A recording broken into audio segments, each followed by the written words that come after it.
This is HighIntensityBusiness.com with Lawrence Neal, helping you achieve your health and fitness goals. Become a great personal trainer and build your high-intensity strength training business. Lawrence Neal here, and welcome back to HighIntensityBusiness.com. Today's guest is Cassandra Av. Cassandra has a background in kinesiology and has 12 years experience in traditional Chinese martial arts. She graduated from Southern California University of Health Science as an advanced practitioner of massage therapy with emphasis on neuromuscular therapy, and is certified through the National Academy of Sports Medicine and a HIT Uni certified personal trainer. Cass recently opened Innate Strength Personal Training as a way to share the gift of strength training to the world. Cass, welcome to the show. Oh, hi there, Lawrence. It's great to be on High Intensity, the podcast. And yeah, I mean, I never thought I would ever end up on this, but hey, here I am. Yeah, no, you're welcome, and I very appreciate you saying that. But the thought came to me. I mean, we were talking on email. Obviously, we're part of the membership, and I get to see a window into your business and your progress, which is really interesting and useful for me. And it occurred to me that you're relatively early on in your kind of business journey, although you've been obviously studying health and fitness, martial arts, all this stuff for a very long time, and clearly, have a deep knowledge base in it, which is really, really interesting. And I'm very grateful that in the membership, you're always so helpful with a lot of the members. When people are posting stuff about, be it business or fitness, you're quick to chime in and say, here are my thoughts. And that's just so helpful for everyone, not only the person you're responding to, but myself and the rest of the members who want to learn from that. But I'm always fascinated to hear people, like you, who have obviously like I said, a background in, massage therapy, martial arts, fitness, yet you were somehow drawn to high intensity training. So how did that happen? How did you stumble across it?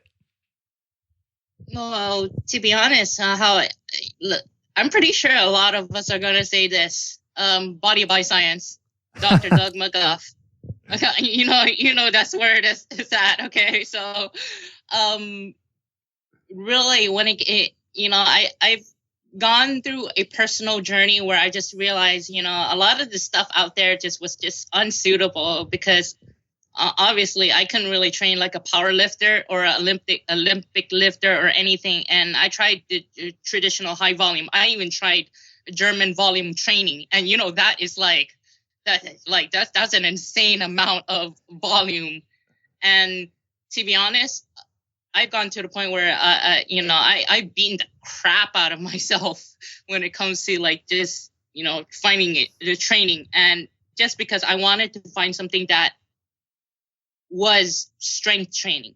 I already knew that strength training, there was a lot of benefits to it. There was a lot of things that should be done to it. And to be honest, even in my days of competing in traditional Chinese martial arts, where we have a thing called sanda, or in Taiwan they call it a lei tai, which is basically you had to it's almost like Chinese MMA. You competed in MMA, like Chinese MMA. Chinese MMA, yeah, wow. Without the whole jiu-jitsu part. And of course, that's not to say that I always won. I got my ass kicked plenty of times.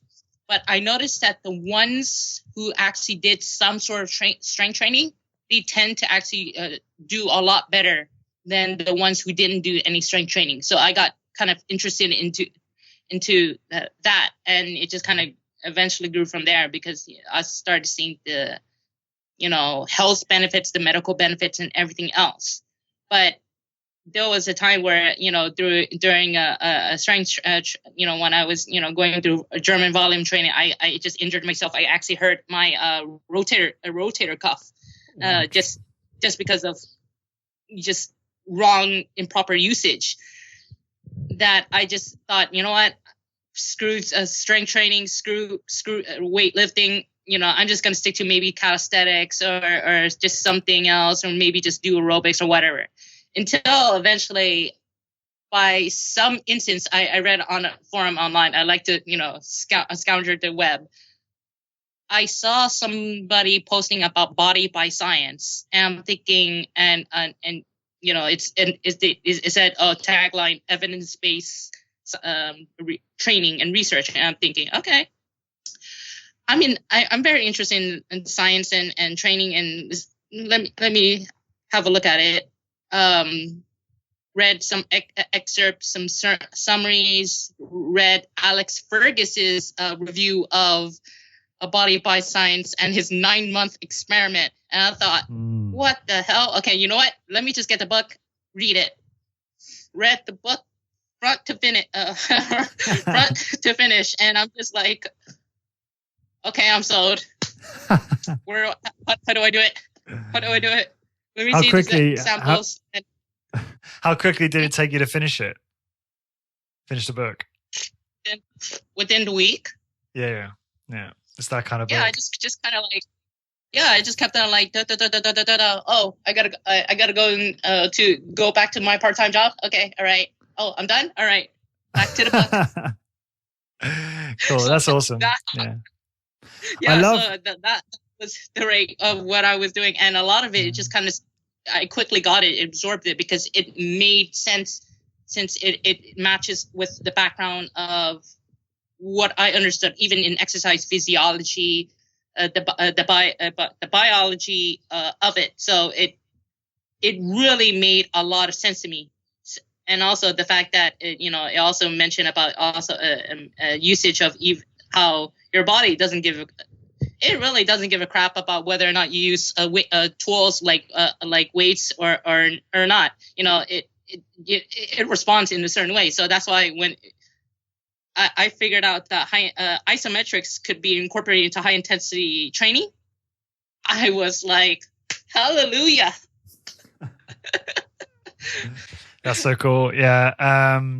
Did you find you had a fair amount of like cognitive dissonance when you were like starting to read it? Did you have to kind of unlearn stuff that you'd learned in your previous, some of your certifications, some of your kind of educational background? Did you have conflict there at all at first? Yeah, I mean, to be honest, there are a few things that I had to unlearn, but I had no problem with that because, in my background in traditional Chinese martial arts, we have a lot of bullshit. There's a lot of practices that were just, I think I remember in that webinar with John Little, I talked a little bit about iron palm training, right? And I thought, this is a really stupid practice. I'm not going to do this. Because, if I started going through things with a filter, just because I realized not everything is actually of value. Not all training is actually going to be productive or worth it, because I can get hurt from doing some stupid practices. So when I read it and I read it through those lens, it made a lot of sense to me. So that it just clicked very, very, very quickly. I didn't have to unlearn too much. Just a few things, that I thought, okay, just the application of how to actually get from point A to point B in terms of getting the exercise stimulus. Instead of like, for example, keeping time under load or the muscle under tension, instead of giving it a pause until I just, get to the point where, I'm reaching that failure. I didn't know about that until, later. Yeah, it's interesting. So it sounds like you were already fairly good at abandoning certain beliefs because you'd kind of gone through some experience of learning something, realizing, oh, hey, that's bullshit, in terms of some of the martial arts stuff, the iron palming or whatever it's called. And so it sounds like you were almost quite ready for that when you picked up Body by Science. And then it's cool how, I know what you mean, it does give you a filter. Once you learn certain principles about exercise, the way the body works, the physiology, it does start. It's a very useful filter to then realize what exercise methodologies actually are useful and what ones are just totally pointless. Yeah, I mean, definitely. I mean, for the most part, I actually operate on a principle base. I don't, and because of my background in martial arts and kinesiology and everything else, even massage and just body work and healing and even nutrition, I work on a principle base. I don't work on technique, individual technique. I learned this very early on, that if you rely on a particular technique, you're gonna get your ass handed to you. I got punched in the face because in the sparring match, just because I thought, okay, this is the one technique that I've been working on that's gonna work exactly. They're gonna have to respond exactly like this. No, they don't respond like that. It's always chaotic, and it's always I'm not sure if you've ever been in a fight or in a sparring match or anything. Not any successful ones, anyway. Yeah, it's always chaotic. You know, it's always chaotic. Yes, especially when there's alcohol involved. Yeah. Well, mine was, at least I had some padding and all, but when I get that first knock in the face, I realized all technique went all to hell. It didn't work anymore. So I started understanding, okay, if it's not to technique, what is it that would actually help me hold my ground? And it turns out principles, operating from principles that and the rules actually helped me a lot more in being able to maneuver and being able to actually effectively get the job done, getting in and getting out. Because in the Chinese martial arts, they have a saying, if you have one principle, you can create 1,000 techniques from it. Yeah. And Yeah, no, sorry, just going to comment on that. There's a well-known, it's probably originated within that culture, that kind of like piece of wisdom. But I know there's a famous quote that goes something like, "He who creates his own methods," I'm going to butcher this. It's something like, will fail because he doesn't have principles, but he who creates principles can use whatever methods he likes. So long as he follows the principle, the method doesn't really matter. So I've completely butchered that, but I think people will know the quote I'm referring to, but it's interesting. It may connect to maybe what you're saying there as a source for that. But yeah, I completely 100% agree with what you're saying. It's one can spend ages, like, let's talk about that in an entrepreneurial context, right? It's like you can spend ages trying to find ways to tactics, for instance, for attracting customers to your business. But if you don't understand the principles of, having a strategic niche and going after a target market for your business, target group of people, then all of your tactics are going to just fall dead. They're just not going to be successful, or they're not likely to be successful because they're not underpinned by a core principle in their making. So that's not probably the best example, but the first that came off the top of my head there. So sorry, I know I interrupted you, but you were, I think you had anything more to add to that. That actually works very, very well, because the thing is, because that is how I actually operate. And I whenever I'm trying to learn something, I try to understand what are the essentials, what are the principles, even in marketing itself. And like, for example, one principle I started to learn is that, if you really want to be persuasive with other people, right? One principle is that you need to be able to give something to be able to get something in return. And when you are able to provide value and give something, right? In return, you'll be able to receive it. How do you do that, and how the method of application, it doesn't matter. As long as you're able to fulfill it, there's that principle. Law of reciprocation, probably. Yeah, one of those. Yes. Yeah. That's a principle. Yeah, totally. I mean, that's one which I hold dear in everything I do. Like that's a big one for all the, that's a life skill for sure. But it's also a very useful business skill. I wanted to talk about, unless you got anything more to say on that, I wanted to talk about how you got into the business of, starting a high intensity training focused personal training business.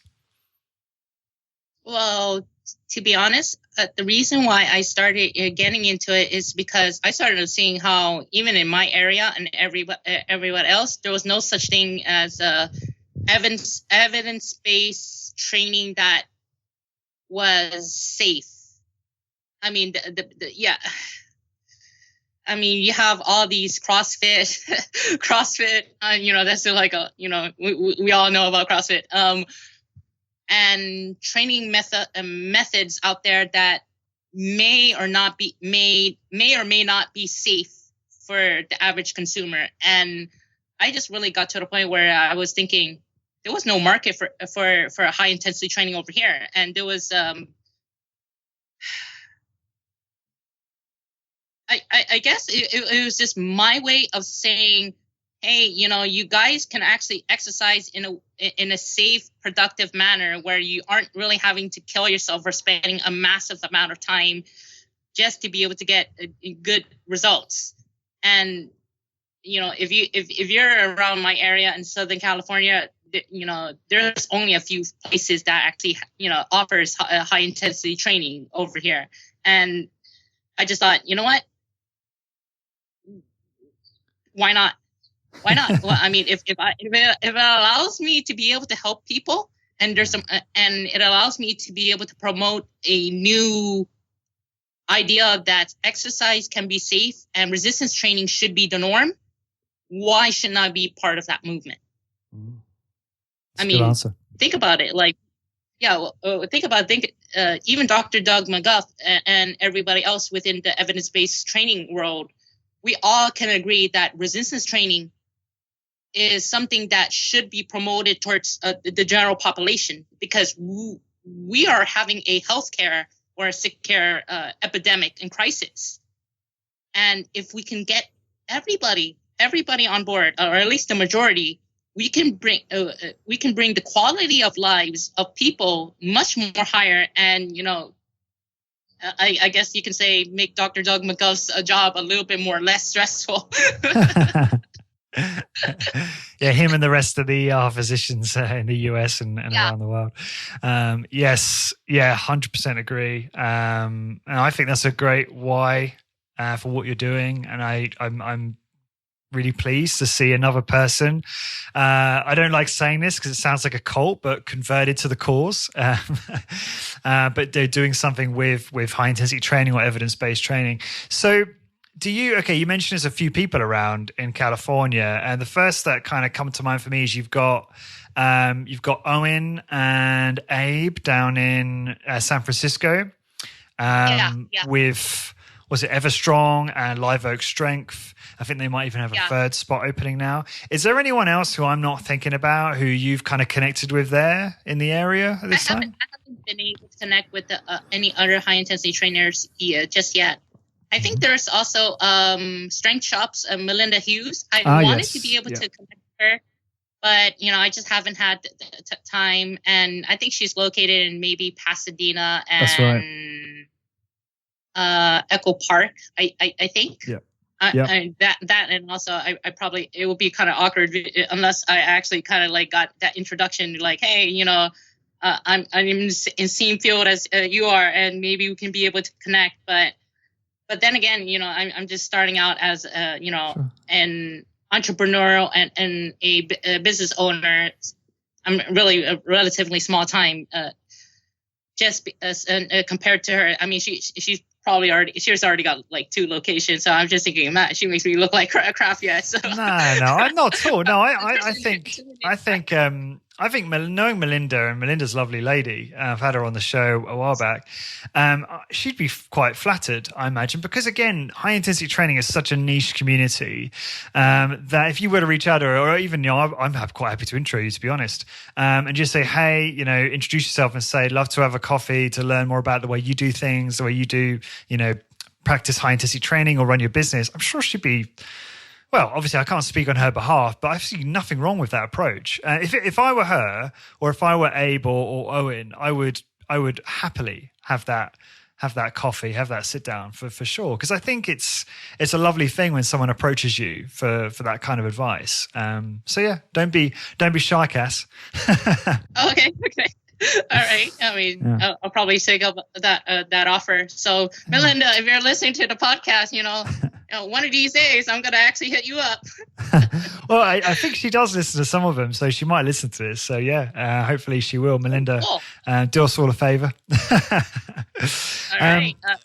All right. So, your business, I know it's early days, but when we first got talking, it kind of occurred to me very quickly that you've got a real passion for what you do. And I could see that you were going to be very good at this. So tell me, like, how can you talk to us about the business, like how are things going for you? Like maybe you could, I mean, whatever you're comfortable saying in terms of number of clients or, you know, where you're at in your business at the moment.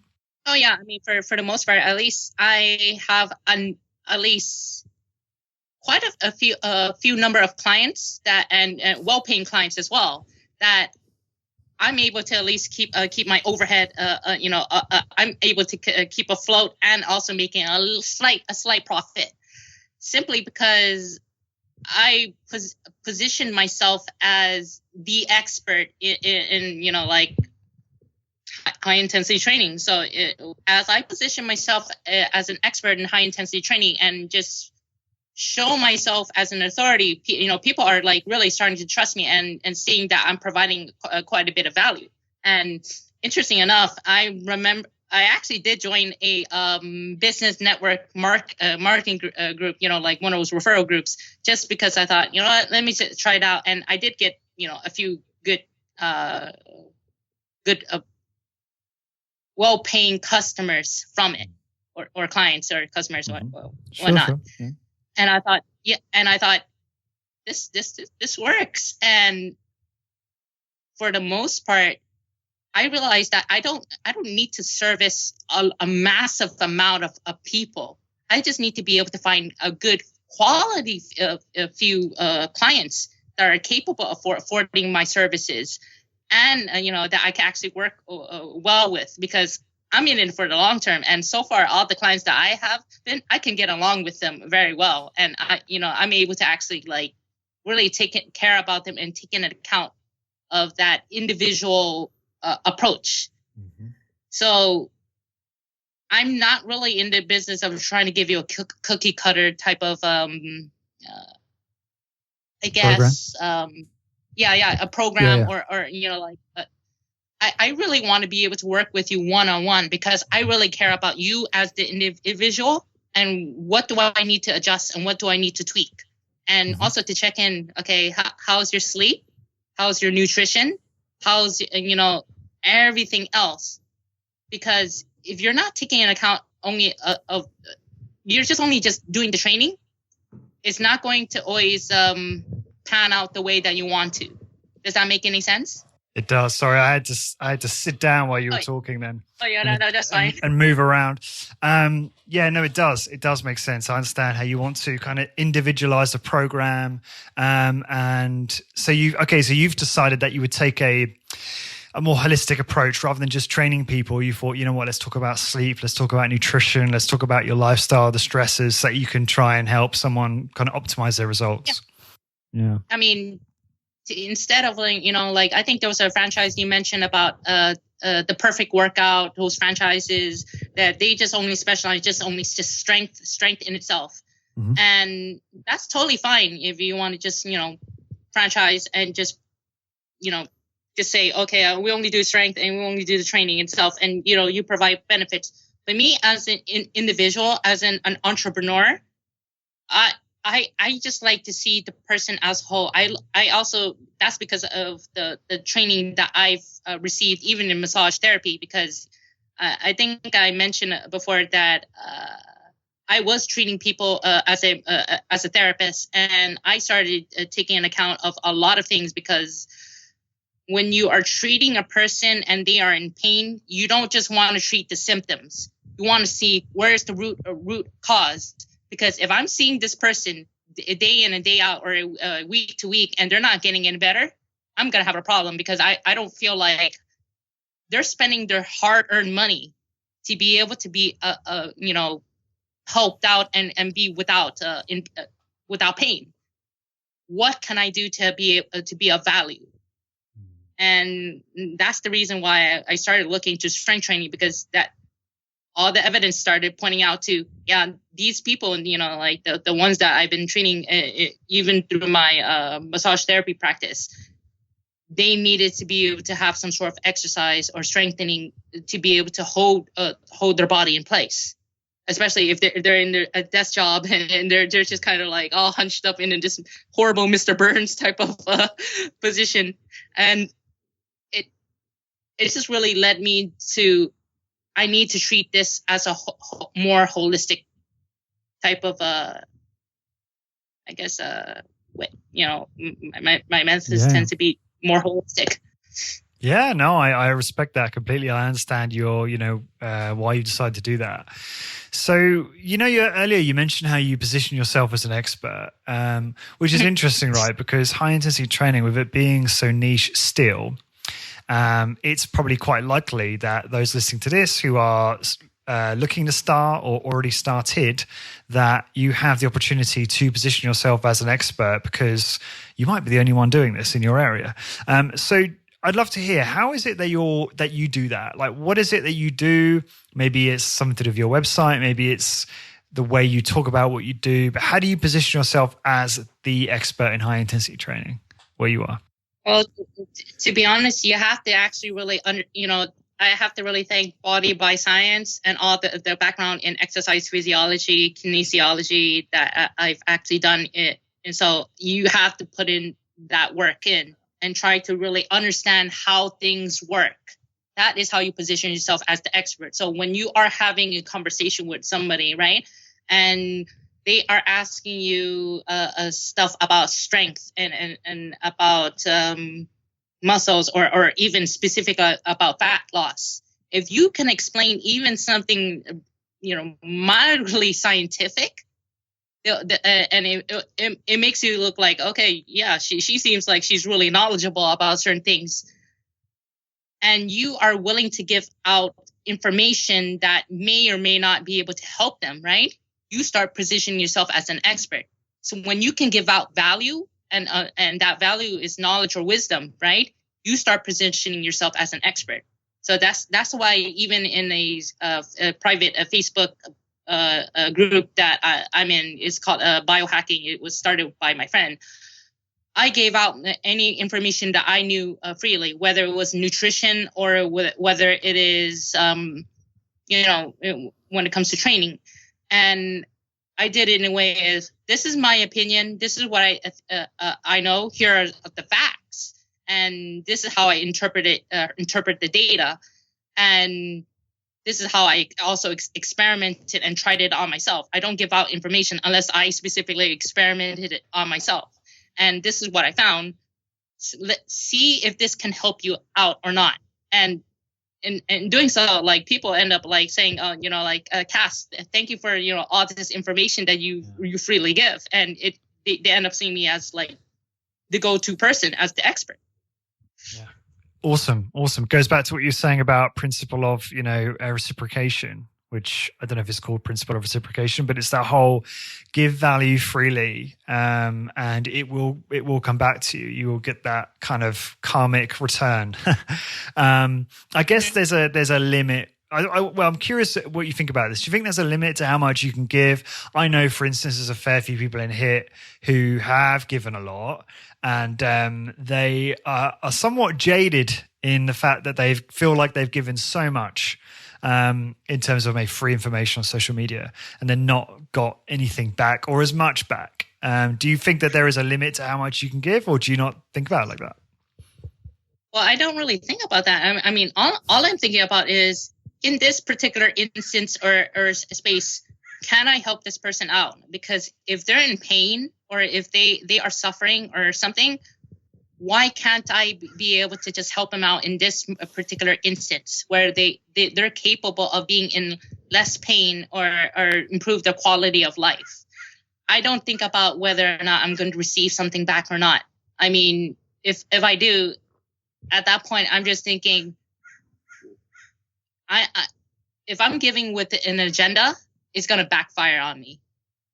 If you give out with a certain intention of, I expect something in return, then things are not always going to pan out the way that you want.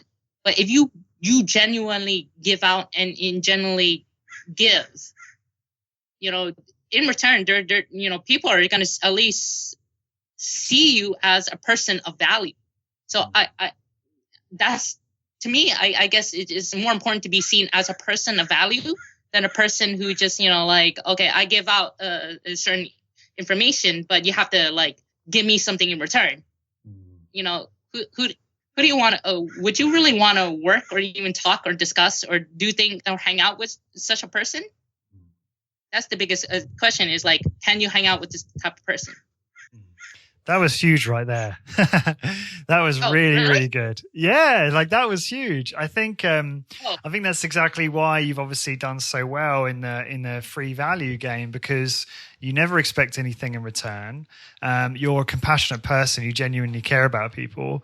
And, I think if you are, like you say, if you are expecting something back, then you're likely to become quite resentful. Which kind of answers the question I was posing, because, if you're expecting something back and you don't get something back, which you won't always immediately or maybe even medium term, and maybe it's weird how it kind of works, karma, it might be that it comes back to you in a way which is difficult to connect to the source, but, it's not always clear. And yeah, if you're expecting some quick return, then you could become quite resentful. So I think that's a great mindset you have towards the way you approach that. So that's awesome. Yeah.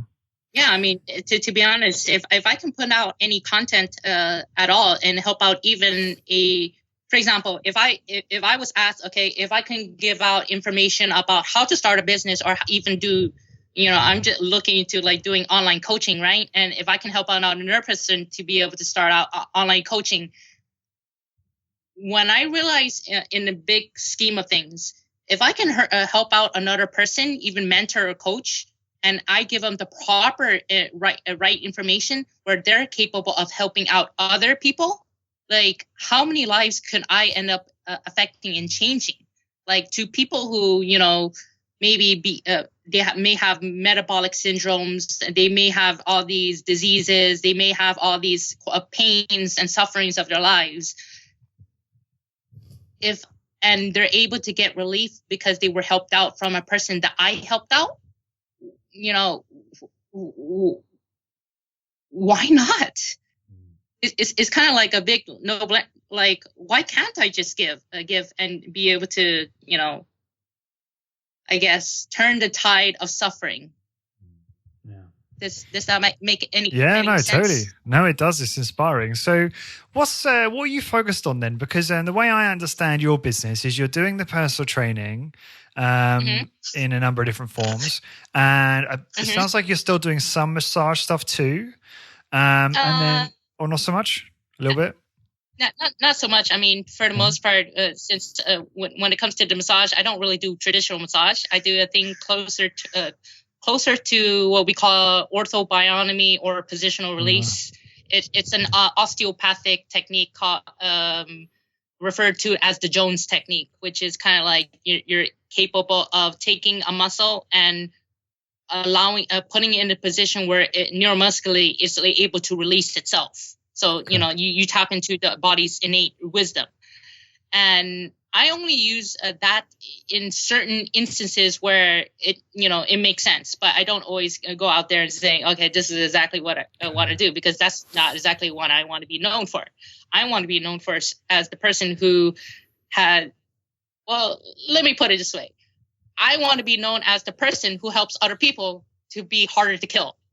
Yeah, so that's nice tagline. So, like, for example, come on, think about it this way. How many people can say, oh, what do you do for a living? Oh, yeah, I help other people to become really hard to kill. That's what I do. That's a great icebreaker. I like it. So. It's good. It's funny, and it tells you exactly what you do. So you're doing the personal training. Are you doing last time I spoke to you, you were thinking about opening a space, a studio. So are you operating out of a studio, or are you still operating kind of partly from home? Because I know you've got your kit outside there. So yeah. Yeah, I mean, I actually do have a office now. I actually, small little, it's in almost a medical building, and a small little office, maybe roughly around 500 feet or square feet or so. Have my all-in-one machine, a body weight station, and for the most part, it's been working really well, because the fact is, the machine that I chose was capable of doing exactly everything that I needed. But now I'm also offering a mobile service, because I mentioned about how I had a particular client that wanted, to be able to be serviced mobilely. And I remember. Of course, I looked into that little that video I made for the high intensity business, the isometric device. Yep. And I also got another tool that I actually use, where we call it's called a total body gym, but it's a smaller compacted version where you're capable of doing body weight training with it, and it's great. Now, I can basically service people in my office or even mobilely, and basically I can bring a great session to you, whether you need to travel or whether you need to, just whatever your situation. I basically can help you out. And I'm now even thinking about offering online services, just because I'm actually leaning more towards the time static contractions. And the way I see it is, if I can offer the coaching and training with time static contractions, that's really hard to mess up.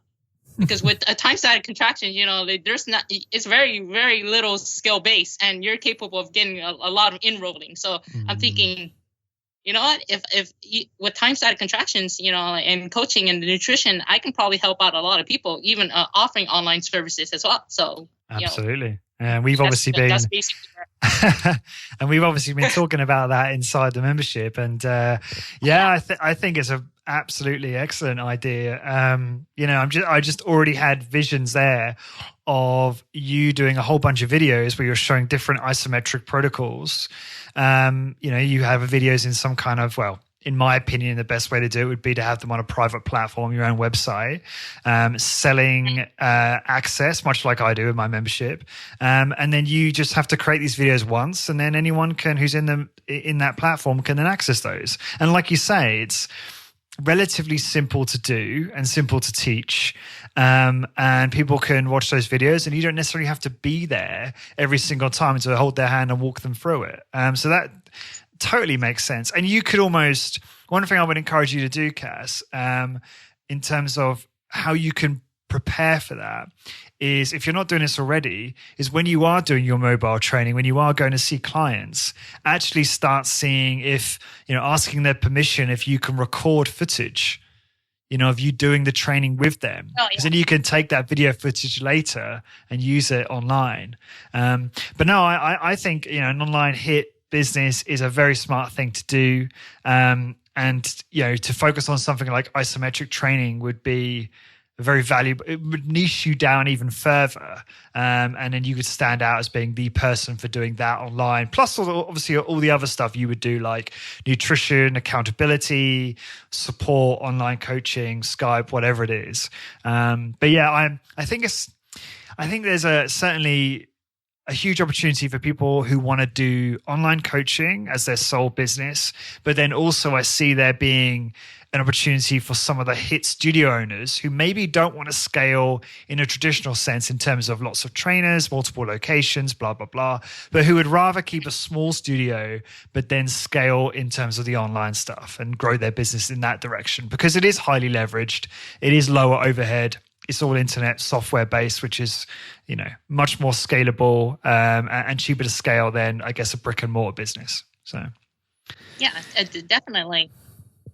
I mean, that's one of the reasons why I looked into the whole online business, because I started seeing other fitness professionals already trying to transfer over into online. And I'm thinking some of the methods that they use, may or may not actually be as good. And, they end up giving people these 30 days or how many days challenges. And afterwards, they lose the clients because, of course, they don't have anything sustainable.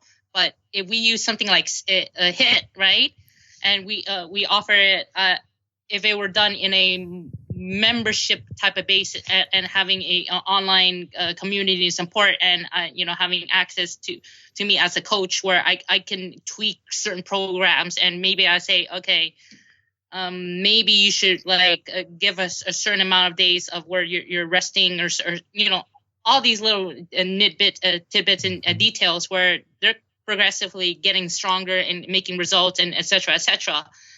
And I'm just thinking, if I can do something like that, like I probably would be able to actually support and actually give HIIT, a better name, or instead, as opposed to somebody who, like they are within the HIIT community, but they've developed a certain reputation of being a basher, or they tend to be a little bit too aggressive, where they're telling everybody else that they're stupid. I haven't seen any of that, Cass. I'm not sure what you're talking about. Maybe I'm just blind then, but but I would just want to be able to be more inclusive and more more like, can I make it that HIIT can be just one of these another option that another person has to be able to get the results that they want and to be able to get healthier.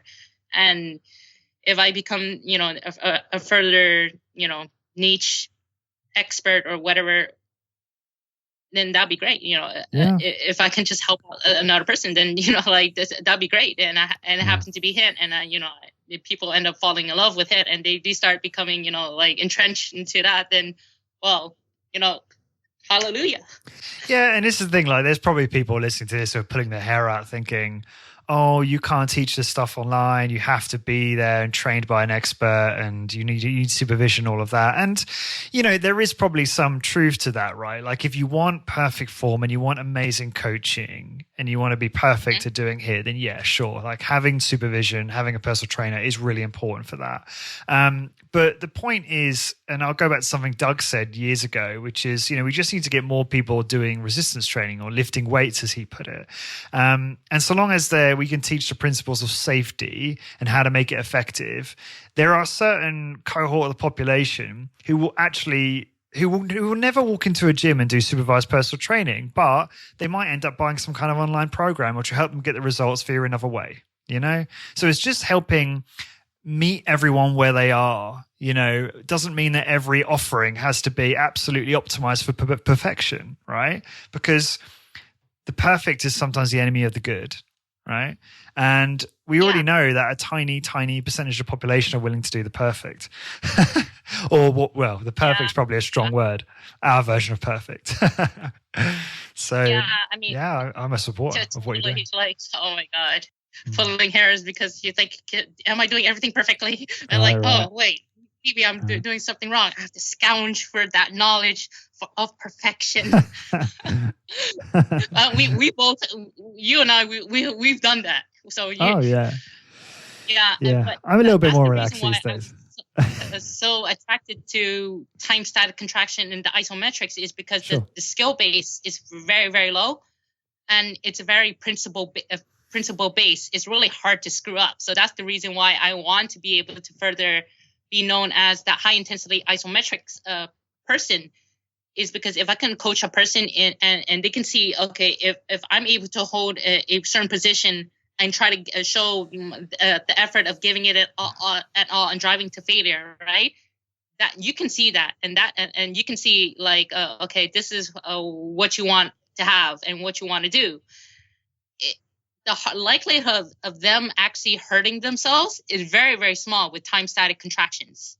And to be honest, it's like, as long as as long as they're reaching to that point of getting that stimulus, the principles of high intensity training of frequent and infrequent, brief and intense, then I don't care how they do it, whether they use body weight or whether they use machines or regular free weights, sure, or even just pure isometrics. If they can do that, then it's all gravy to me. Yeah, I agree fully. I should also say a couple of things. My podcast with John Lint, which will come out just before this one, so it would have been out a week before this goes live, I think, or 2 weeks before. That's all about how to build what we're talking about, an online health and fitness or high-intensity training membership business. So I'd encourage you, Cass, when that's live, to check that one out. It's really weird saying that, like that's in the past, when that's in the future, when it will be in the past and people listen to this. but also I will encourage I will encourage the listeners of this to check out that one with John Lynn. I think that'd be very useful if you're interested in building an online business in what we're talking about. And I will also take a moment to say that I'm not here saying that everyone should do this. I think that obviously a big part of what I do is helping the high intensity training studio owners grow their studios and open new studios. And so I'm a big supporter of that too, because I do think there is a massive market for obviously in-person supervised personal training experiences as well. So at the moment you've got your office. Congratulations. You've got a nice little space there. You've got some great, it sounds like high quality clients that you're working with. So what's next for you? Are you going to continue? Are you going to try and grow that? Or are you going to go, you know what? I'm not going to pick up any more clients in that respect. I'm just going to focus on the online thing. Like, where do you think you're headed in terms of that? I mean, I'm okay with like growing even further, in person and, taking in more clients, assuming that I can see that they can generally benefit from the training that I'm giving, right? If I'm in a right match for them, then you know what? I have time for you. But I'm also, open to pretty much growing myself as the hit expert around my area. And maybe if I can grow a reputation a little bit online, that'd be great too. Because as long as I'm doing whatever I can to be able to promote resistance training for the general masses, why not? I the way I see it is that, how many people are thinking about their own legacy or their own, how many people are thinking about what do they want to leave this world with? You can't take your money, you can't take your possessions once you die. But can you leave something that, that people are going to remember you for, or that's going to impact a lot of people? I'm pretty sure, I think, in one of your podcasts, I think it was with Skylar Tanner, or I can't remember exactly. It was so long ago or was it Dr. Doug McGuff? But I might remember. People are gonna, people are gonna remember those trainers who were able to impact their lives a lot more than the doctors who saved their lives.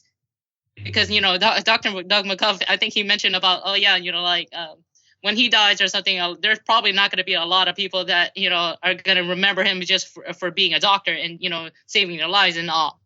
But it probably going to remember him for being the influencer that brought hit trainers like myself or everybody else to be able to do a lot of good for the public. Yeah. I mean, that's quite a reputation, and that's something that I basically want to go towards. No, that's awesome. I mean, I think you obviously have a very strong why to what you're doing. It's funny. You remind me of I was looking at studio space for a hit studio here in Ireland with my business partner, and I got in his car, and the first thing he showed me is he pulled out Body by Science, and he said, "Read that line there," and the line, and obviously I've read the book probably 3 or 4 times at this point. But I couldn't remember this. I couldn't remember this line, and it just said something like, "Strength training is the most productive thing we can do for our health," or something to that effect. It's so awesome to see him kind of going through a process that I went through when I first read that book, which is just being so inspired by the amount of benefits that performing high effort safe strength training has on the body, which there's still so much we don't even know in terms of the hormonal benefits. We talked about myokines in the membership with Doug. So it's very, very exciting. And I agree, it's great to be able to leave behind a legacy, and clearly you're very driven by that. But one thing I wanted to ask you is, people are always really interested in, and I know you're always quick to talk about bigger picture stuff, adding value, which I really respect, Cass, and I think you've got a great attitude. Mm-hmm. But I'm very curious because people are always interested in tactics, and you've done a good job in terms of acquiring, high value clients who are willing to pay a little bit more. How have you gone about getting clients? What have you done exactly to do that for you?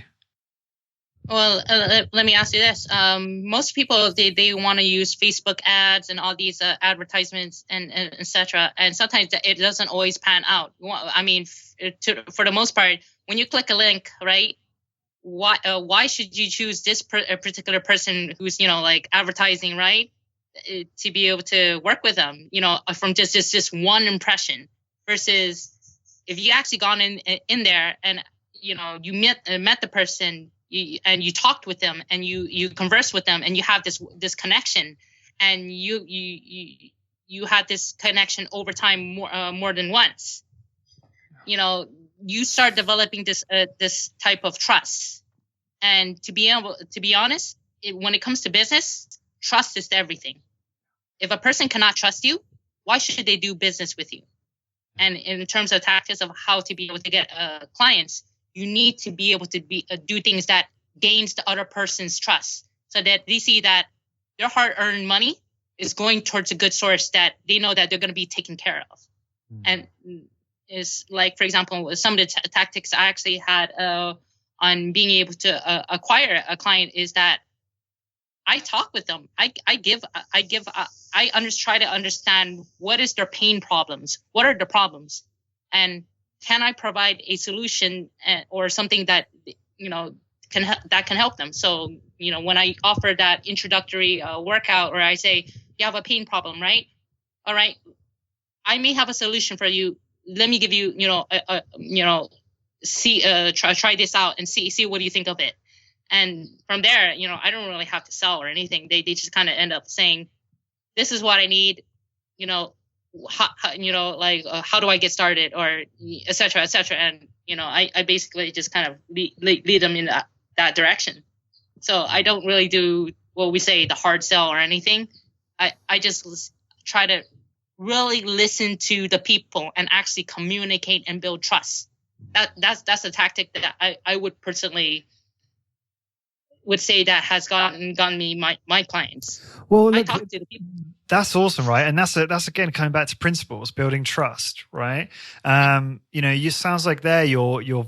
I mean, I can believe that fully. Having had obviously numerous conversations with you, and seen how you add value to people, willingly, and give your time. Like, I can see why that works so well for you, and how you're able to build trust really easily with people. So I can completely believe that once you have someone in your studio and you're having a chat, or you're putting them for a workout, that they convert very high. your sales conversion is very high. But just curious, how are you getting people through the door in the first place? How are you generating leads in the first place? I'm going to networking events. Okay. I'm everyday life. I connect with people with.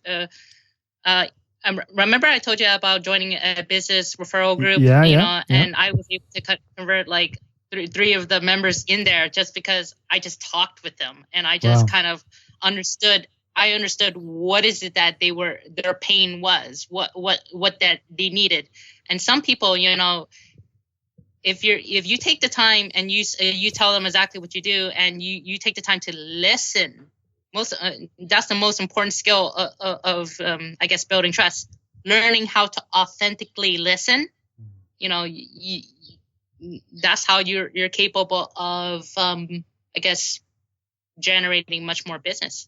I mean, a lot of people they really want to say, oh yeah, I want to learn this tactic with Facebook, or that will get me X amount of leads, and spending this amount and using lots of I guess marketing tools.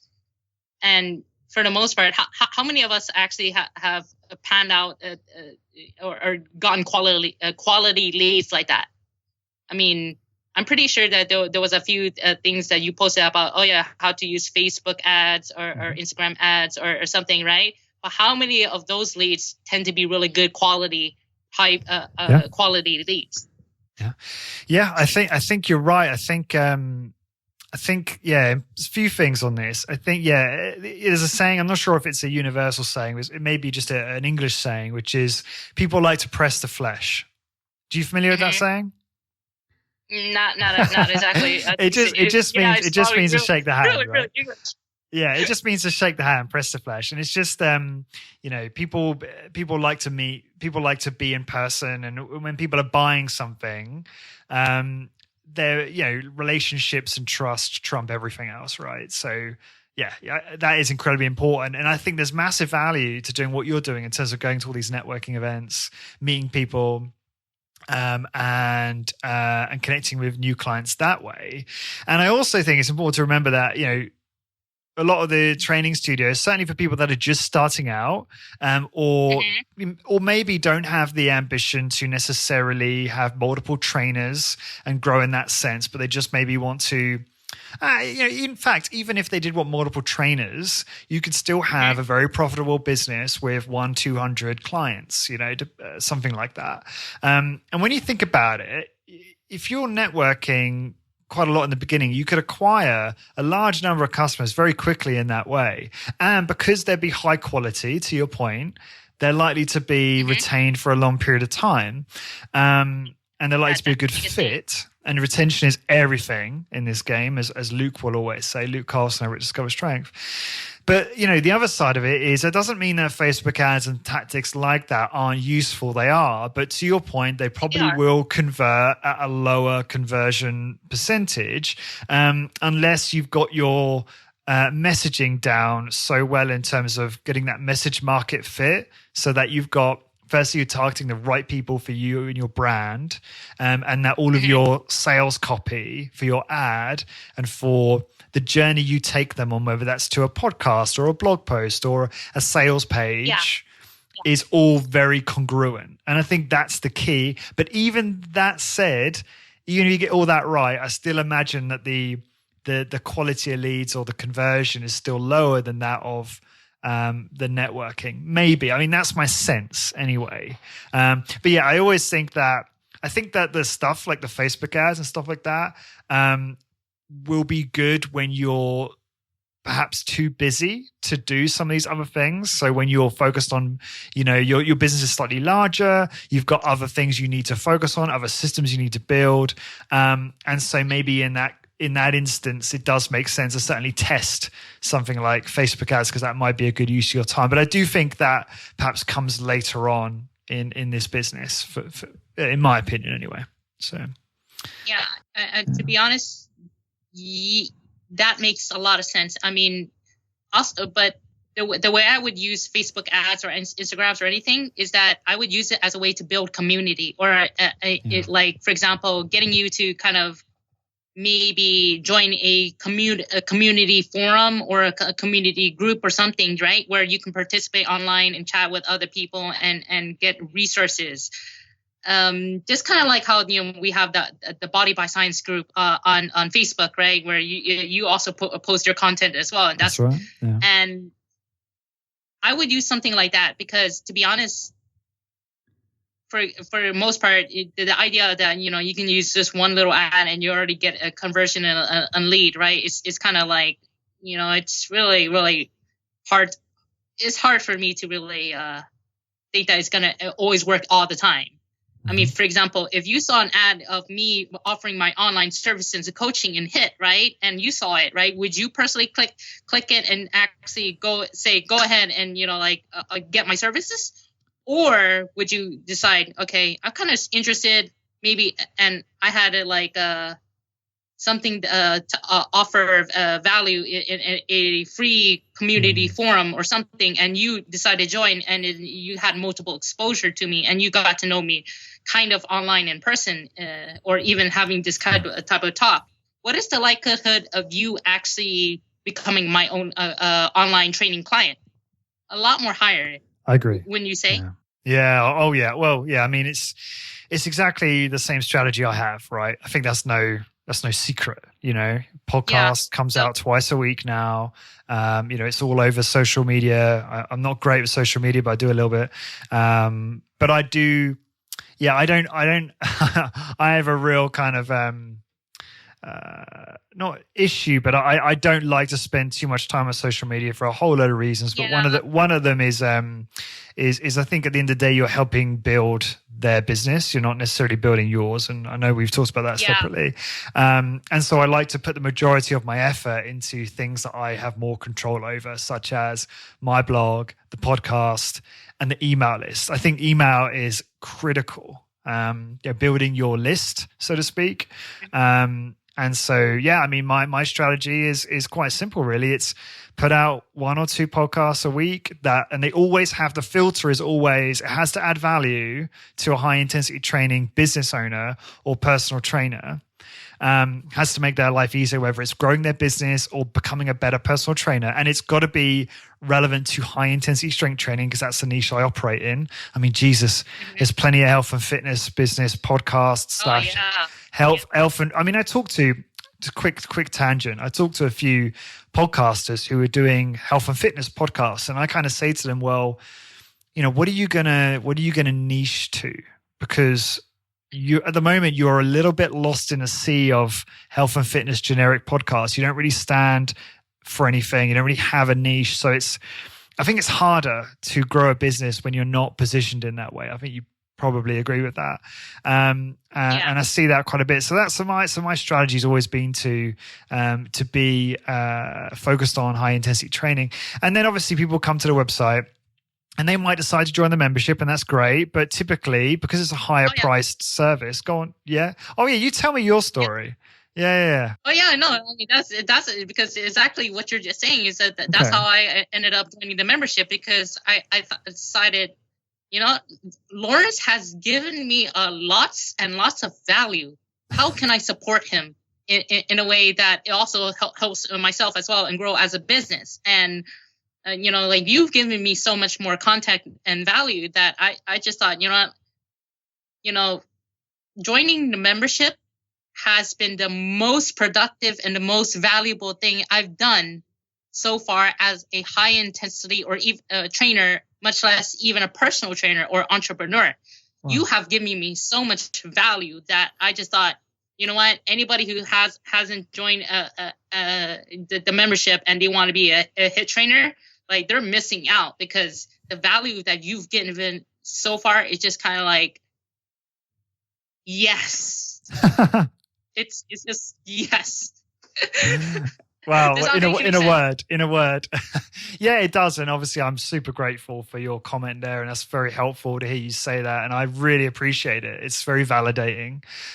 What is it? Because I'm interested, because I know obviously a lot of prospects, but also members will listen to this podcast as well. So how have you managed to get the most value out of it? What have you done to do that, do you think? Well, to be honest, some of I look in having, a scheme of creating a business and how to start a business and what type of person or business model that I personally want it to be able to invoke and become, right? And you've created so many things and content in ways where, okay, you can do it this way, you can do it that way, you can do this or that or this, right?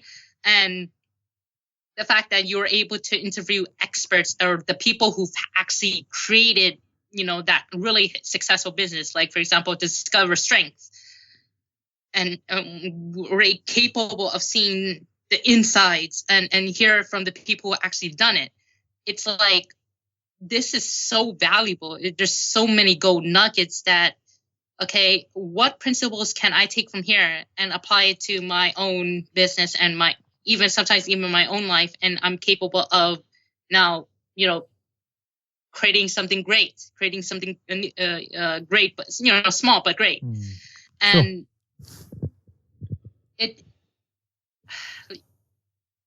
let's just say this: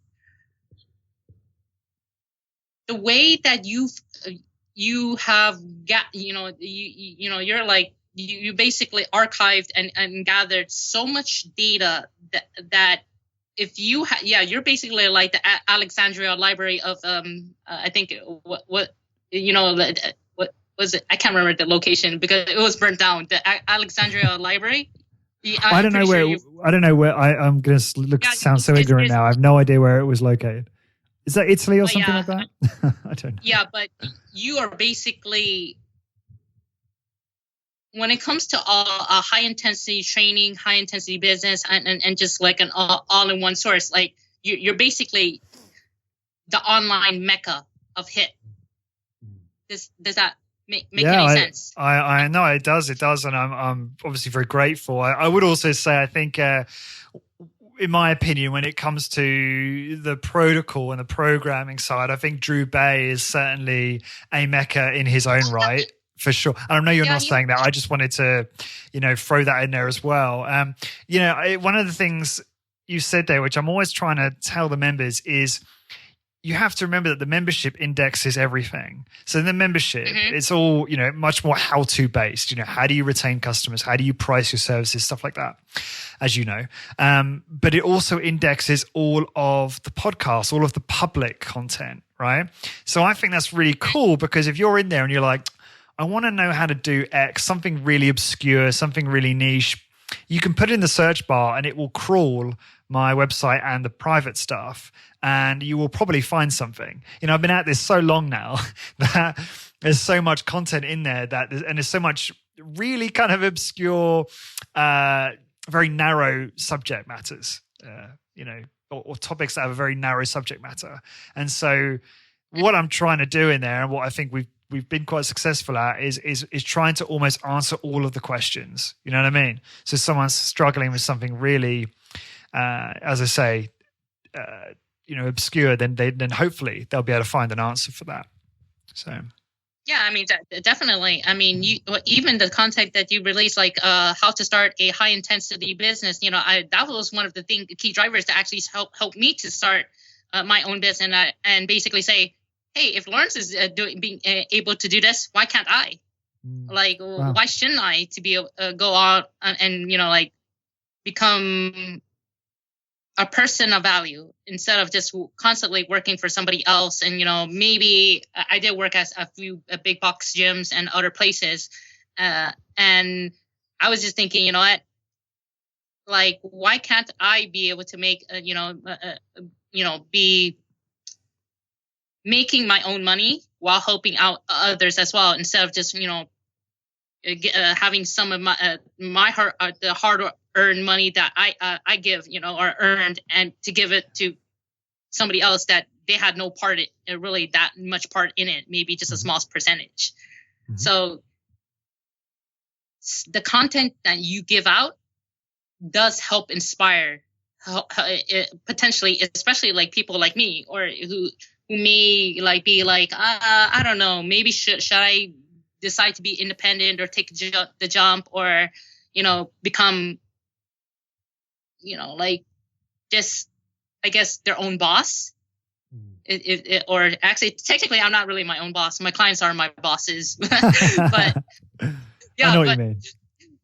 Yeah, but really, it is because of the content that you've created. It's just it gave me the courage to be able to say, I can do this. And I have the resources and I have the backup to be able to drive forward and venture into something that otherwise would scare the shit out of most people. Yeah. I mean, really think about it. Being an entrepreneur and becoming your own, business owner, and it scares the crap out of people. Not a lot of people have that drive, or much less ambition. Yeah, totally. It's very scary. I mean, I was fairly fortunate because I was working in London in sales, and an opportunity came up to move to Ireland, and I had to leave the job, and I was kind of happy to leave the job because I wasn't really into it anymore. And, I had some savings from sales. I earned quite good money, and I didn't have a lot of dependables. I didn't have, I had obviously my girlfriend, who's now my fiance, and we have a rental here in Galway. We don't have a lot of outgoings. So at the time, it was easy for me to do that. But I often think about the people who have families and mortgages, like who want to become entrepreneurs, who want to start a business. It's difficult, and you have to be patient. You probably have to moonlight, work in the evenings, because it's too. I don't think it's a smart thing to risk it all. To risk putting your family in a very unfortunate position. So I do think it's smarter to, do it on the sides. Probably do a little bit of moonlighting, work those extra hours for a bit, and then transition later. Is generally my advice to those that have those other commitments. But no, I'm having a baby, in a few months' time or 2 months' time. Congratulations, Papa Lawrence! Papa Lawrence! Thank you. And that's really scary. And so even though business is good, it's still challenging. It's still like, you're thinking about how can I, you're thinking about cash flow, how can I afford these things? Like, my fiance will be going on maternity leave.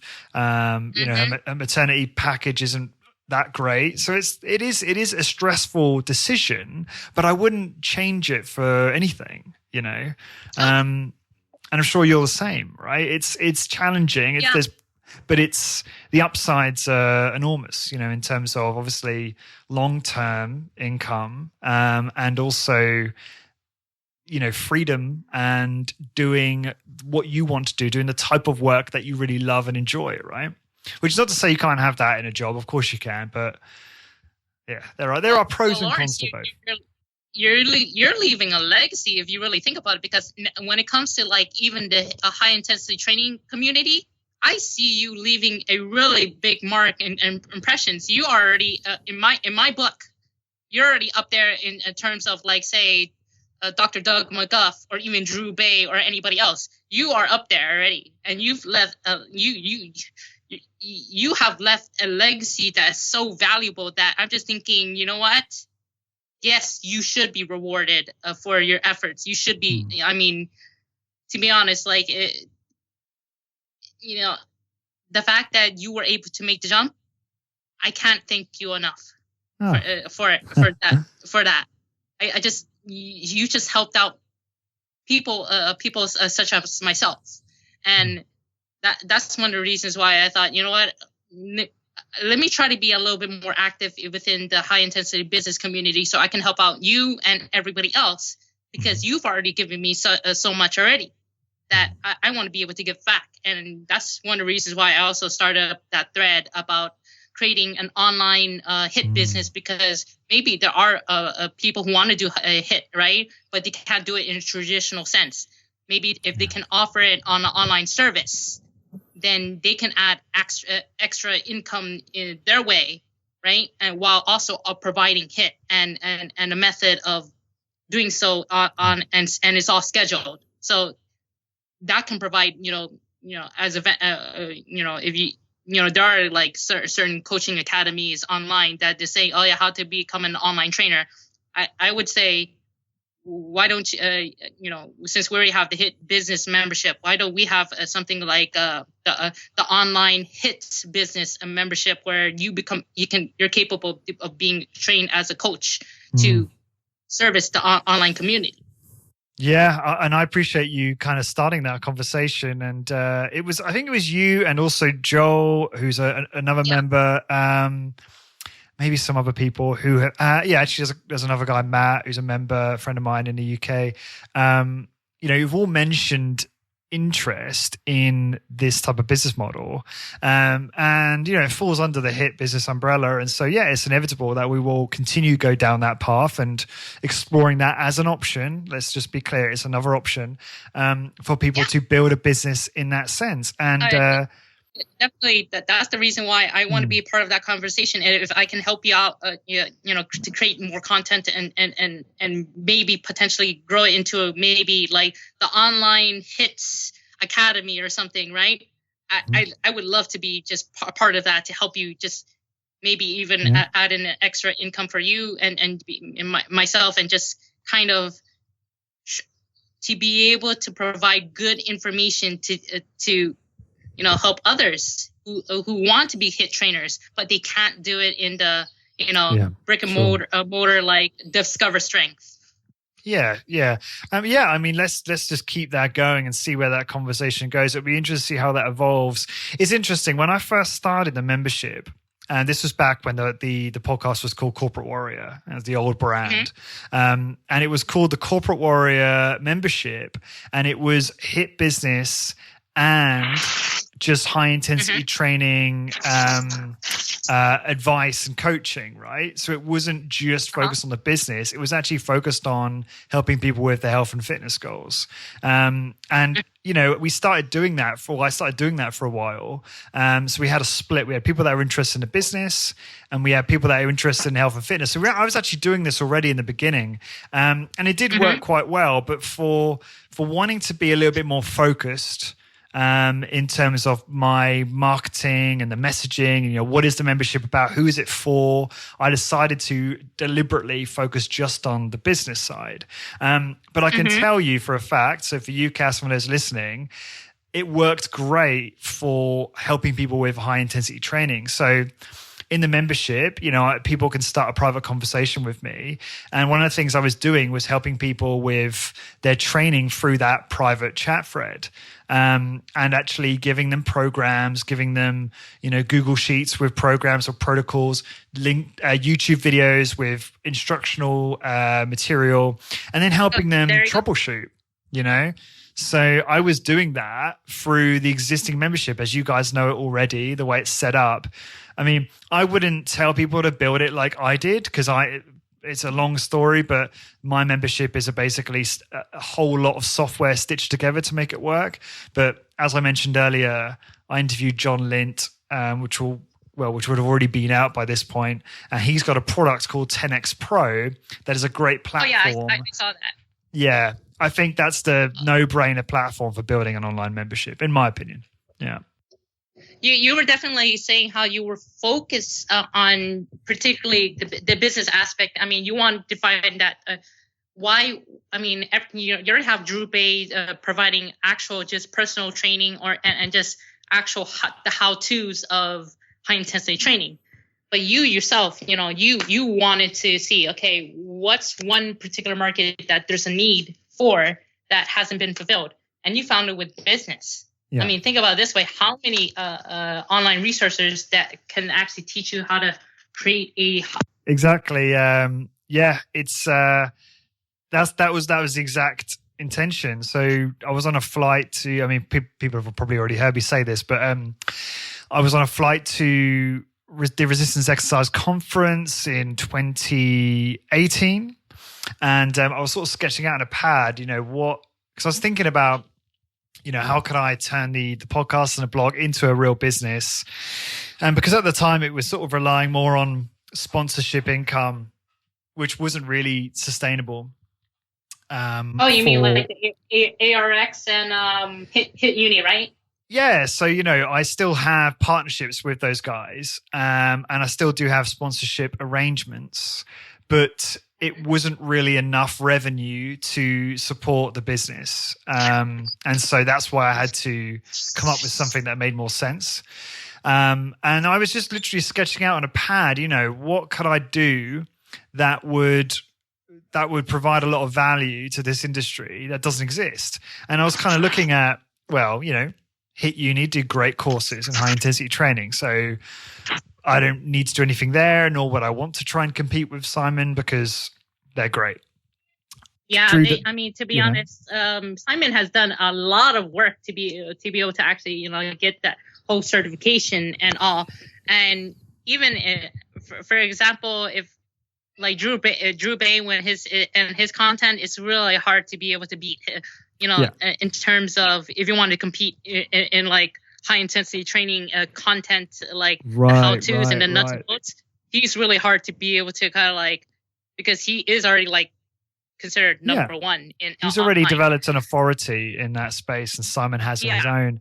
And I think I heard Kevin Kelly say this, and he's a famous kind of. I think he's an entrepreneur, writer, but also a very accurate futurist. Like he always predicts trends and things like that.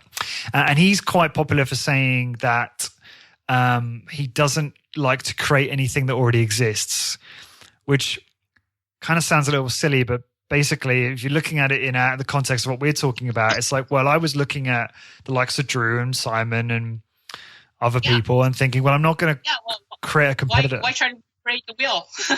Yeah. So exactly. So I like talking about what you're talking about. You're talking about value and what others need. It was like, well, what's the blue ocean? What is the area of opportunity that doesn't exist that I know would be massively valuable to people? And that's when I came up with this. But I then ran it past a lot of the guys at Rec. You know, I said, look, I'm thinking about doing this. What do you think? And 9 out of 10 people said, that sounds amazing. You know, let's do it. And that was enough validation for me. And then, went away and built it. And here you go. So, yeah, it's been a crazy journey, and it keeps getting better. And I'm just really grateful that obviously I have people like you in there, and I'm really pleased that you're getting enormous value out of it, Cass. I want, yeah, for sure. And as we get to the end of this and start sort of wrapping up, I sometimes ask people, what is their current workout? I'd love to hear, the audience love hearing, everyone's workout. So tell me about your current training protocol for you. Well, the thing is when it comes to my own particular HIIT workout, I train once or twice per week, but I've been trying to do twice per week, and I've been, trying to space out and check my recovery and everything else. And you know how the people, subscribe to the whole Big Five or anything. I just pick out exercises that I particularly want because I want to develop a certain physique, a certain way, look or way. And I basically I use a mixture of my own protocol, which is for example, my one set to failure involves 90 seconds where I'm doing the super slow protocol, which is 5 or 6 seconds slow controlled contractions, right?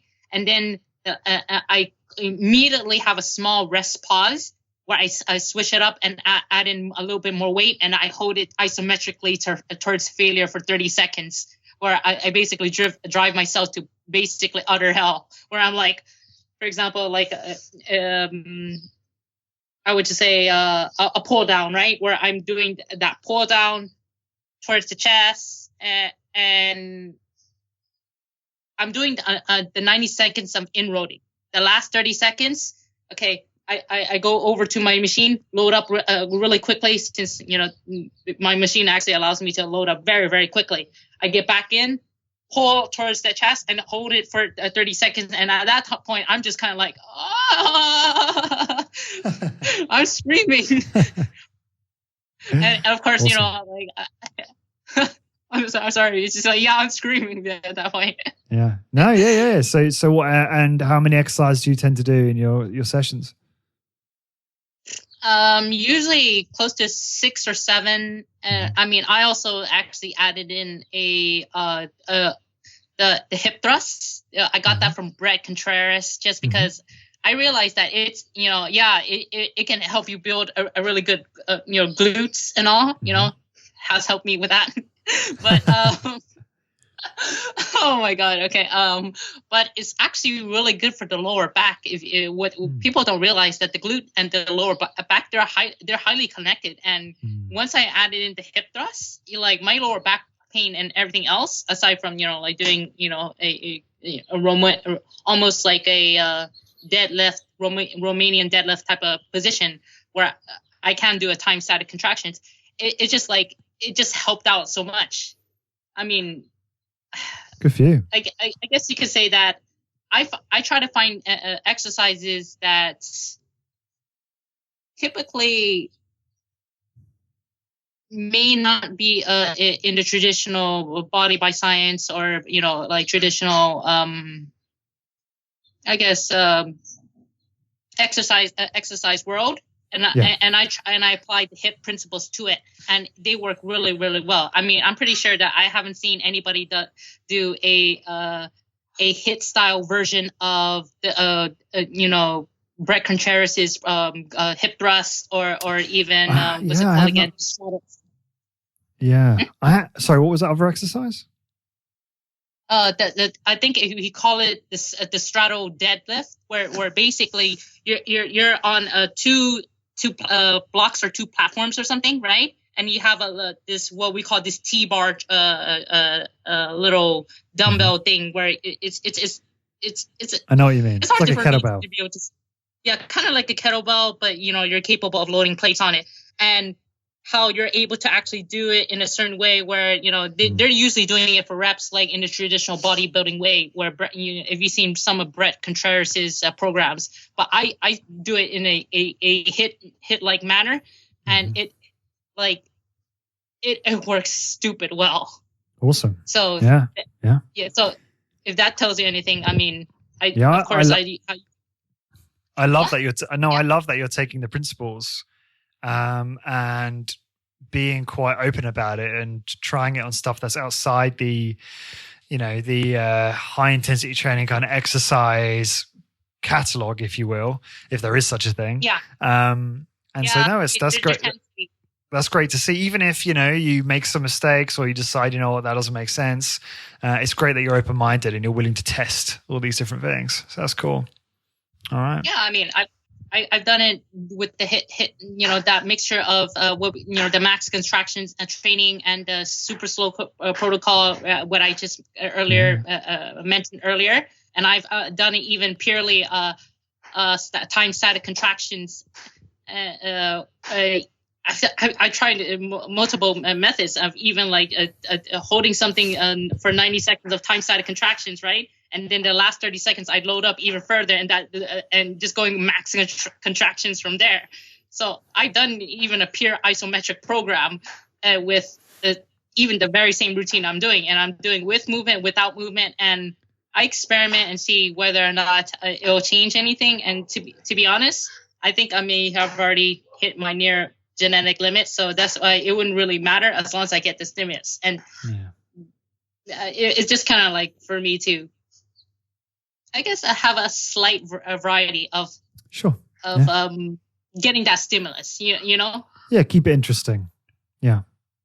Which is, I guess when it comes to training, that's what makes me a little bit of an oddball, is that I'm willing to experiment and do a lot of other things and basically say, hey guys, so this is what I tried out. I mean, I even posted a thread. Anybody have any experiences on doing a pure isometric, protocol or training? I mean, I don't think that. I think there are a few people and even within the hit community actually that has just only done purely isometric, because that's even a further niche market, isn't it? Yeah, I think there certainly will be a group of people that have tried that. I think, and this is my opinion, and probably people share this opinion, some people just like seeing the weights move, isometric, time static contraction is I use that kind of stuff where I don't have access to like a 4-way neck machine, for instance. So I'll use a time static contraction for neck lateral, neck extension, neck flexion. And I might use it for, if I had no equipment, right? So if I was at home, I wanted to do something for biceps and back, I might do like a simple time static contraction row, courtesy of Drew Bay's Project Kratos, right? Where you lie on your back and you got your arms out to your sides and you drive your elbows into the ground, right? Which is so effective, by the way. Like, it looks so silly when you watch someone do it because they're just laying there. But it's very hard to you know what I'm saying? It's very hard to hold that contraction. I mean, I mean, like, look, I've even like done, the old Charles Atlas or Alexander Zas, or even a thing called self-resistance, right? And I've done a time static contraction with self-resistance, and it's just kind of like, oh man, it's the inroading is like, I mean, I think I already made that video of using the bull worker, and I've been playing around. And lately, I've been just using that added with the hip thrust on my machine, and it I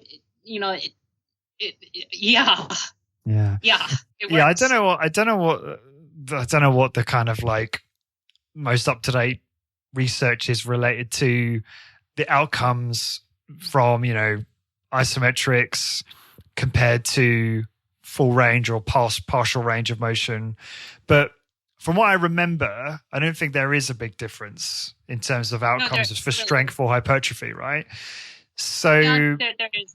I love that because it means that if you don't have access to a lot of that fancy stuff, then, you know, you can get similar outcomes with doing just this kind of simple protocol, right?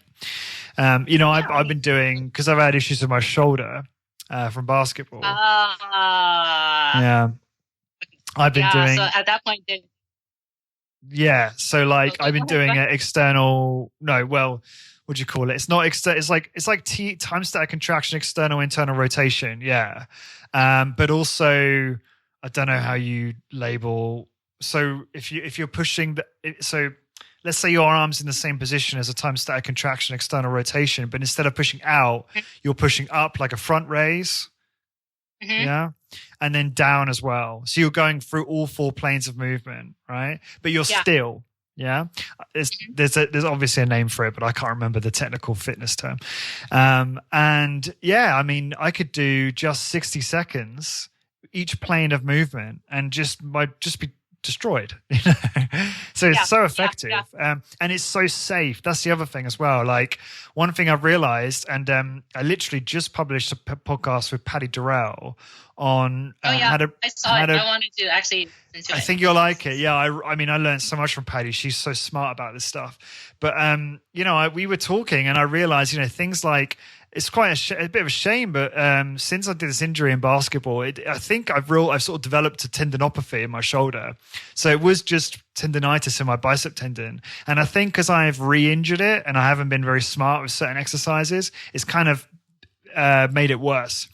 And so now if I try and do some forms of bicep curl or some lateral raise to dumbbells, it's very uncomfortable. And so now I'm quite limited in what I can do for my shoulders. And so it's been a huge learning curve because I'm now looking at exercises that are safer. But that's the cool thing about this game is there's so many alternatives that you can do, and you can pick the ones that work for your issues and your biomechanics, you know? So yeah, should see no downsides, you know, in terms of strength or hypertrophy, moving to these isometrics in certain cases. So, yeah, I mean, to be honest, that's the reason why I'm actually wanting to promote isometrics a lot more, because also one of my clients, he's an older gentleman in his 70s, right? And maybe some traditional hip movements and his range of motion. He has a really bad shoulders and knees and lower back, right? When I introduced the isometric protocol, and as far as I know, I started also noticing with almost roughly a year of training, he's gaining like muscle. He's like, as far as an old guy, he's pretty jacked. I'm just saying, he's pretty jacked. I'm like, what the hell? Because the thing is, how I'm programming his pure isometric protocol is that his first minute is that he's working at a 50% range and actually building that mind muscle connection to having that contraction, right? Mm-hmm. And that in itself already is going to start depleting the glycogen and start, you know, tiring out and getting those motor units to drop out. Mm-hmm. And by the next 30 seconds, I say, okay, try to push it up, push the intensity even further. And the last 25 to 30 seconds, I basically said, as hard as you dare, as hard as you can possibly muster, and try to surpass your limit. And at that point, like he basically says that he has no joint pain, even with his shoulders, his lower back, just doing purely isometrics, and he's building muscle at the same time. So the idea that you need to have movement is you don't really need to actually have movement, as long as you're capable of taxing the musculature and reinforcing, you know, the correct muscle firing patterns. Mm-hmm. It really doesn't matter. Wow. And so in your situation, like, doing time static contractions and isometrics, and if you're capable of really pushing it, you know, you can probably, you know,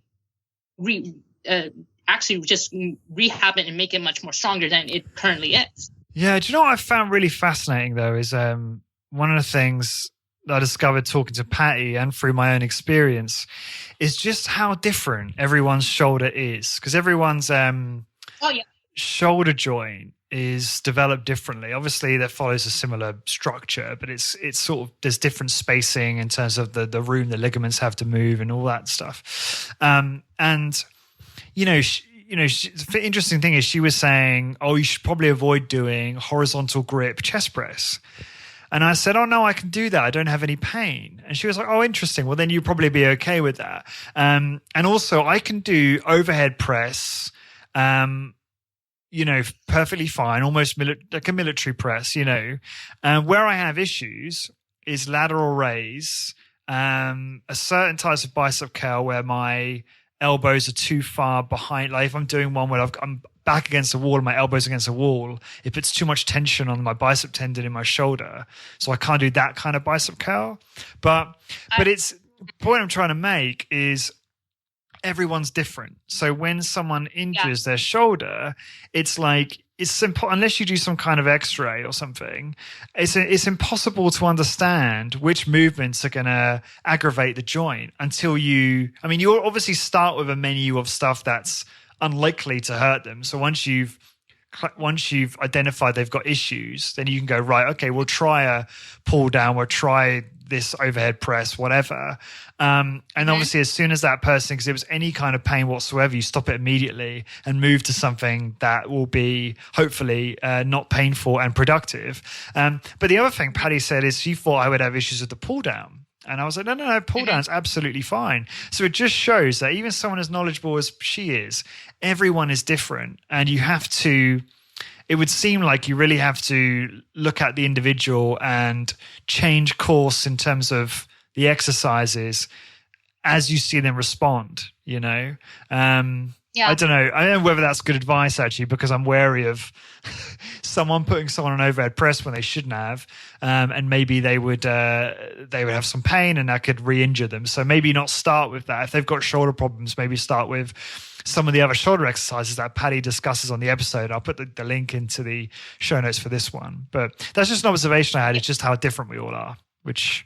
Yeah, definitely. And that's the reason why I'm very into the whole time static contraction and isometrics, because, it's still very safe because it works within your body's limits. And if it hurts, you don't have to do it. You can just adjust it here and there. But from what I'm hearing from your particular instance, have you checked out your supraspinatus? The supraspinatus muscle is going to be that top portion, and also your trapezius and I guess levator scapula, because from what I'm hearing is, aside from your rear probably deltoids, you may have damaged that particular area, and that might actually be an area that might need to be addressed. I'm assuming you're doing some shoulder shrugs as well, right? I am now, yes. But yeah, you're right. You're actually right. Supraspinatus is I think been damaged as well. Whoever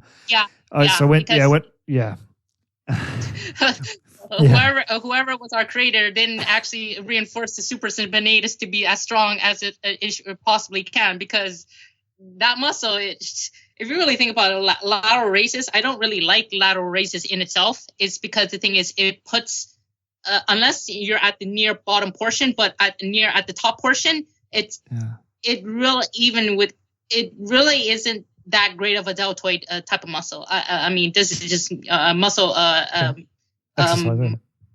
exerciser. Yeah. So I have my own personal opinion about certain things, like even lateral movements like this. I don't really like them, because I actually prefer you to have your elbows kind of closer towards it. For example, if you're on a side right here, right, and you have it coming out on the lateral side, I don't like those exercises, because it really puts too much strain on your supraspinatus, and that's a really small, weak muscle.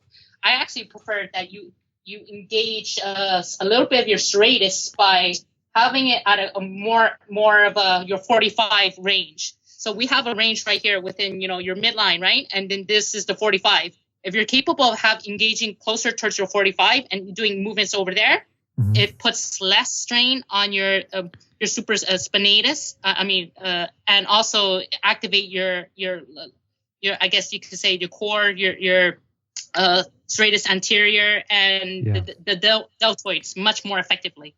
Imagine trying to do a head press, doing it like this. It makes you look it doesn't look that great. Versus if you actually go over here, you have the support of the elbows and everything else to be able to actually. That's why the overhead press I use isn't irritating it.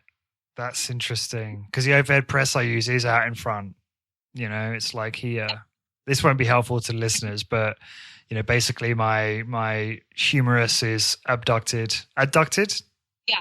Yeah. It's in. Go on. Yeah, it's closer towards your midline in your what we call the power point. Yeah. So we have a certain range of motions, and I've learned this especially in how to be able to in martial arts, how to be able to effectively take you out of your power point and your motions. So I have the knowledge of how to heal somebody, and also how to kill somebody. So, so if I'm able to take your arm out in this range, in this motion, right? I'm capable of taking you off of your balance and be able to use techniques where you're at your weakness.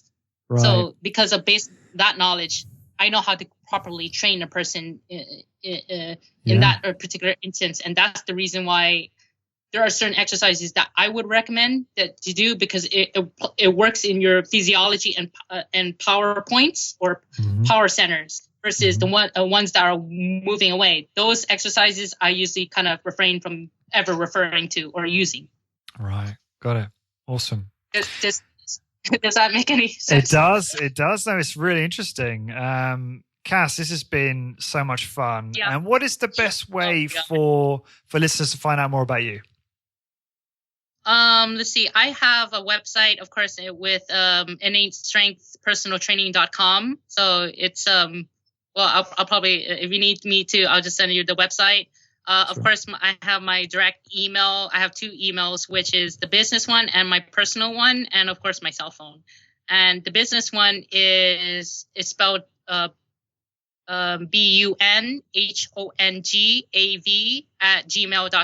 or bunhongav@gmail.com. My personal one that you contacted me is at yahoo.com. So it's going to be, bunhongav@yahoo.com.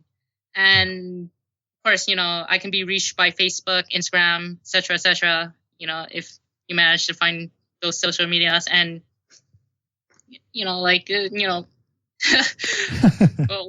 what else could I say about being? No, that's it. That's it. I normally say to, I should have probably said, but it's fine.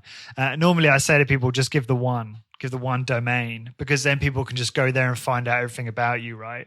But I will put all of your emails, the web domain, the social media in the post. Yeah, I always do, because at the end of the day, high intensity business exists in part to serve the community, the business owners, the trainers, to help you guys get more clients and help you rank. I want to, because the high intensity business website ranks quite well now.